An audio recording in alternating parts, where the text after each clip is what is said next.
Hey everyone, Adam here from Providence Mortgage Group, bringing you this week's Friday Finance Facts. This week we're talking about assets.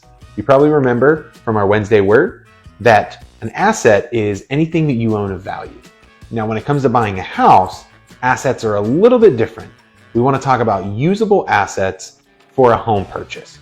If your mortgage broker or loan officer is talking to you, asking you what assets you have, they're probably referring to what liquid assets you have to put into the transaction for things like down payments and closing costs.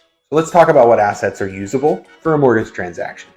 Remember that any money that you're going to have at the closing table, you're going to have to prove where it came from. And usually that means anywhere between 30 to 60 days worth of bank statements, depending on the loan program that you're using. So let's talk about what assets you can use for a mortgage transaction.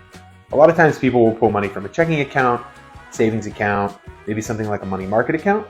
I've had people liquidate money in an investment account before potentially. Just remember that anything you do like that, you're going to have to track it. So you're going to need account statements and you're going to need to show where it came from, at least for the past 30 to 60 days. Some other places that people can get money for closing are from equity that they may have in another property.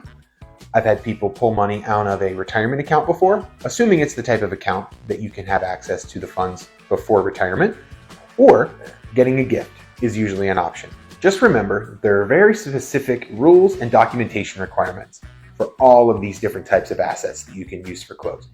Before we go, I'd be remiss if I didn't tell you that there are some assets that are not usable in a mortgage transaction.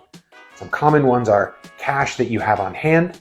Remember, you need to be able to document where this money is coming from.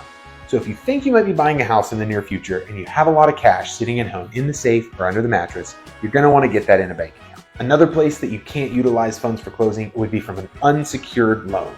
You can't go out and get a personal loan for closing funds.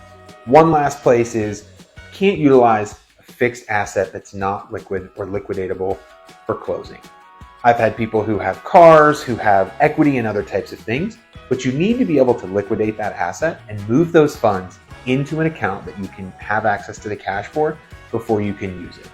As always, if you have questions about assets, about the mortgage process or the home buying process, hit up Providence Mortgage Group. I'm here to help with anything you need.